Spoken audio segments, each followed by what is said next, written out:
कुछ ऐसा हुआ कि अचानक 26 तारीख की रात को बजरंग दल के कार्यकर्ता यहां पर आए और उन्होंने ये जो परिवार है उनसे यहाँ का उनका वो भारतीय नागरिक है इसका प्रूफ मांगना शुरू किया।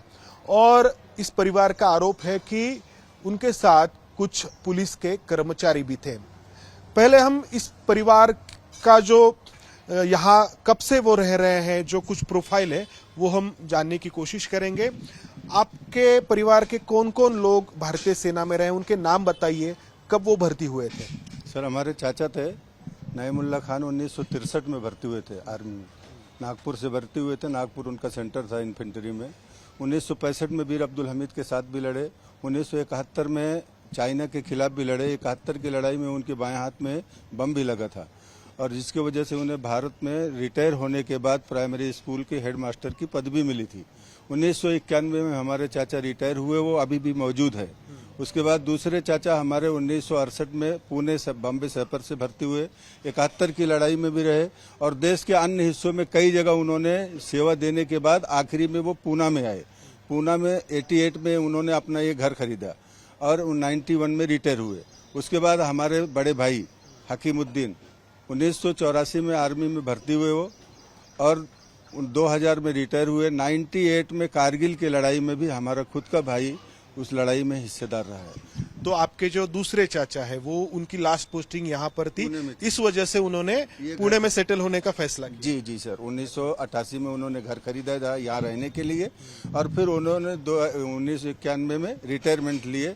यहाँ अभी तक थे वो, 5-7 साल पहले तक थे। अभी वो उनका 2016 में। परिवार तब से यहाँ पर रह रहा है? सर, मेरा परिवार यहाँ 1961 से है। 1961 से पूना में हमारा परिवार रहता। सबसे पहले हमारे चाचा आए थे जो ड्राइवर थे। उसके बाद हमारे वो चाचा आए जो आर्मी में भर्ती हुए 1968 में। फिर इनके पिताजी आए 1978 में, हमारे बड़े भाई थे वो। उसके बाद 1984 में हमारा भाई यही बॉम्बे सैपर से ही भर्ती हुआ था जो कारगिल की लड़ाई में रहा। तो हमारा पूना में 64-65 साल हो गए सर। उस रात क्या हुआ था? उस रात सर करीब 11:15 बजे के करीब 60-70 आदमी एक बैग आए घर पे, दरवाजा बजाने लगे, लात से मारने लगे। हम लोग दरवाजा जब खोले तो वो 5-5, 6-6 आदमी एक एक रूम में घुस गए। अंदर तक चले गए जहाँ फैमिली रूम था, फैमिली जहाँ लेटी हुई थी। सबके आधार कार्ड दो, पैन कार्ड दो, आधार कार्ड दो। हम लोग वो यही पूछने की कोशिश कर रहे थे, भाई कौन हो, क्या चाहिए आपको, किस चीज़ की आधार कार्ड मांग रहे हैं? नहीं ज़्यादा बातें मत करो, आधार कार्ड दो। आधार कार्ड जो दे रहे वही फेंक दे रहे, वो तोड़ दे रहे आधार कार्ड, बोल रहे कि डुप्लीकेट है। तो हम लोग यही पूछे कि आप कौन है? बोले ज़्यादा बातें मत करो, नहीं तो तुमको बांग्लादेशी रोहिड़िया हो, तुम्हारे पास कोई प्रूफ नहीं है। सबको हमें बाहर निकाले घर से। बच्चे, ये देखो छोटा बच्चा है, इसको सोते हुए उठा के उन्होंने क्या बोला कि ये तेरा आधार कार्ड दे। इस बच्चे के पास आधार कार्ड सोते हुए रहेगा क्या? आधार कार्ड चाहे बच्चा हो चाहे बूढ़ा हो, उसके पास तो आधार कार्ड कब आएगा? जब वो जरूरत पड़ेगी तब लेता है ना। कोई जेब में लेके थोड़ी आधार कार्ड घूमता है। उसके बाद छोटे छोटे बच्चे की, हमारे इनके छोटी बच्ची है 5-6 साल की, उसको भी बोले पुलिस स्टेशन ले चलो, औरत को भी ले चलो, बच्चों को भी ले चलो, तुम भी चलो। हम लोग बाहर निकलने के बाद ये तय किया, भाई देखो लेडीज हमारी वहाँ नहीं जाएगी पुलिस स्टेशन, हम चलने के लिए तैयार है। बाहर निकले हम 25, 15, 20 आदमी थे और उसके बाद ये चाल के लोग थे 15-20 आदमी, सब यहाँ इकट्ठा होकर जब बाहर आए तो यहाँ उन लोगों ने जय श्री राम का नारा मारा। फिर उसके बाद वहाँ पे एक सिविल ड्रेस में था, वो बोला हम पुलिस वाले। आगे ले गए, वहाँ कार्नर पे गाड़ी थी पुलिस स्टेशन की, वहाँ एक सिपाही खड़ा था, वो वर्दी में था। उस गाड़ी पे बैठा के और तमाम लोगों को ले गए। फिर कुछ लोग पैदल गए, कुछ 2 व्हीलर से गए। वहाँ पुलिस स्टेशन में पहुँचने के बाद मैडम ने सबके आधार कार्ड, पैन कार्ड वही लोग लिए थे, वो ले जाके जमा किए उधर। वहाँ जमा करने के बाद मैडम बोली तुम लोग बाहर बैठो। जो लोग हमारे घर पे आए थे, हमला किए थे, उल्टी पुल्टी बातें कर रहे थे, चुटकियाँ बजा के बात कर रहे थे, उनको अंदर बैठा के केबिन में बातें हो रही है। 2 घंटे के बाद हमें बुला के हमारे गांव का एड्रेस पूछे। हमारे गांव का हमने पूरा उनको एड्रेस बताया, अपना सब एड्रेस बताने के बाद मैडम बोली जाओ आप 11 बजे आओ। मैं कल नहीं हूँ, 11 बजे अगर आप नहीं आते हो तो आपको बांग्लादेशी घोषित कर दूंगा। हम लोग से बोला। हाँ। क्या नाम है उनका? सीमा ढाकले। अच्छा। तो हम लोग क्या हुआ, सुबह 11 बजे गए वहाँ पुलिस स्टेशन में। वहाँ गए तो 2 घंटा बैठा के बाद में बोले साहब नहीं आए, मैडम नहीं आए, आप जाओ कल आओ। आधे रास्ता आए, फिर बुलाए उन्होंने, बोले आ गए। जब हम वहाँ गए तो उन लोगों ने क्या कहा, आप जैसा बोल रहे हो ऐसा नहीं था। 50-60 आदमी, 70 आदमी आपके घर नहीं गए थे, 2-4 आदमी गए थे, हमारे पुलिस वाले थे। सर हम क्या बोल रहे हैं, पुलिस वाले का आने का ये कोई टाइम होता है क्या? 11:15 हम कोई गुंडा है, माफिया है, हम क्रिमिनल है, 10 नंबरी है, क्या है हमारे पास? अगर पुलिस वाले को कोई प्रूफ की जरूरत थी, एक पुलिस वाला आता हमें नोटिस देता कि आपको ये प्रूफ चाहिए, आप आके पुलिस स्टेशन में दो, हम आके पुलिस स्टेशन में प्रूफ देते। अगर कोई प्रूफ हमारे पास नहीं होता हम पुलिस की मदद करते।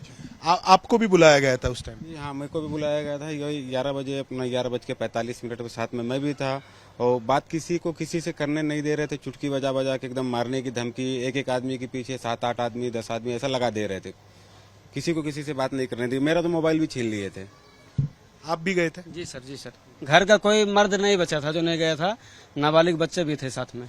हमारे 2 नाबालिग बच्चे, एक इनका लड़का, एक हमारा लड़का भी थे। ये इस परिवार की तीसरी पीढ़ी है। ये आप छोटे-छोटे आज बच्चे हैं। अच्छा, ये भी इनको अच्छा, बोल रहे थे कि आधार कार्ड बताओ, ये छोटे बच्चे को। आप उस समय घर पे थी?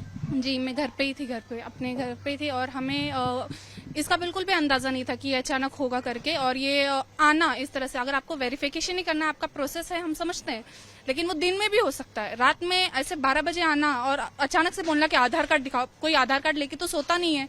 और बच्चों को उठाना, लेके जाना अचानक से, और उनके साथ ऐसे उनको एक कमरे में बैठा देना, और उनसे ना तुम कोई जवाब सवाल कर रहे हो, ना इन्वेस्टिगेशन अच्छे से कर रहे हो।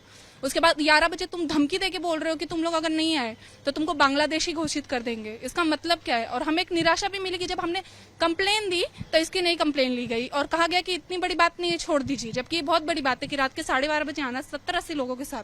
तो पहले तो पुलिस ने कंप्लेंट लेने से इनकार किया, लेकिन जब यहाँ के जो सामाजिक कार्यकर्ता है राहुल डंबाले, उन्होंने इस बात को आगे रखना शुरू किया, तो पुणे के जो पुलिस कमिश्नर है उन्होंने इस बात का संज्ञान लिया और उन्होंने इस मामले में अभी ऑफेंस रजिस्टर किया है। लेकिन ऑफेंस किसके खिलाफ है? कुछ नाम पुलिस ने बताए हैं और कुछ आगे कार्रवाई की है?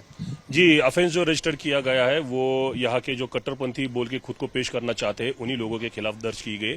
जो नाम यहाँ के विक्टिम्स द्वारा दिए गए थे और जो फोटो वीडियो से आइडेंटिफाइड हुए थे, क्योंकि उन्होंने अपने इंस्टाग्राम में और टोटल इसमें ये सब बातें को अंजाम देते हुए वो सब वीडियो रील्स बनाए थे, उन सभी के खिलाफ मामला हुआ है। 7 लोगों के खिलाफ मामला दर्ज हुआ है। लेकिन हमारी परेशानी ये है कि जिन्होंने इनका एफआईआर डिनाई किया है और जिन अफसरों ने इसमें एक कमजोरी महसूस कराई है इन परिवारों के लिए कि ये देश सभी लोगों का है, इसमें कानून के धाराओं के तहत काम होना चाहिए, किसी संगठन के दबाव में आके काम नहीं हो सकता। ये एक एहसास दिला में जो नाकाम रहे उन पर कार्रवाई की हमारी मांग है। और दूसरी बात ये है कि ये मामला सिर्फ यहाँ का नहीं है, ये मामला पूरे पुणे शहर में हर जगह पे हो रहा है। इससे पहले फर्गूसन रोड पे भी ऐसा ही मामला हुआ था और वो यही लोग हैं जो बार बार हर जगह पे जाते हैं, वो देखते हैं ये मुसलमान है, बस मुसलमान है तो उसके लिए हम कोई क्राइटेरिया तय करेंगे और इसको पीड़ित करने के लिए हम हर बार नए स्कीम, नए तकरीबें करते। तो ऐसे जो सांप्रदायिक शक्तियां शहर में उनको सख्त से सख्त कानूनी कार्रवाई उन पर होनी चाहिए। ये बात हमने जब कमिश्नर साहब के सामने रखी, उन्होंने भी इसका संज्ञान लेते हुए सब verify, commissioner also after verify उन्होंने भी एफआईआर दर्ज कराने का मामला किया है और उन्होंने हमें कल पूरी तरह से आश्वस्त किया है जिसने भी इस केस में नरमाई बरती है उन सब पर भी कार्रवाई हो, वो चाहे पुलिस वाला हो या चाहे कोई बड़ा अफसर हो। उनको आखिरी सवाल, ये जब हो रहा था तो आपने उनको बताने की कोशिश की थी कि आपके परिवार के कुछ सदस्य? सर वो बताने ही नहीं दे रहे थे। वो बात करने, अगर बात करने के लिए तो वो अंक पे आते थे, बोलते थे बातें मत करो, हम यहाँ भाजी पालक बेचने नहीं आए, हम जो मांग रहे वो दो, बातें करोगे तो हम मारेंगे, हमसे बातें मत करो, हम जो मांग रहे वो दे दो। तो बात करने का मौका ही नहीं दे रहे थे। वो सारा मोबाइल उन्होंने हमारे सबके मोबाइल छीन लिए, सबके मोबाइल छीन लिए। मोबाइल पुलिस चौकी में जाने के बाद मिला हमें। तो इस परिवार के सदस्य तो भारतीय सेना में काम कर चुके हैं, लेकिन कोई भी हो उस परिवार के पास से प्रूफ मांगने का अधिकार पुलिस का है। कोई भी आके किसी को ये नहीं कह सकता कि आप भारत के नागरिक नहीं हैं। कैमरामैन अमोल गवाले के साथ मंदार गुंजारी, एबीपी न्यूज, पुणे।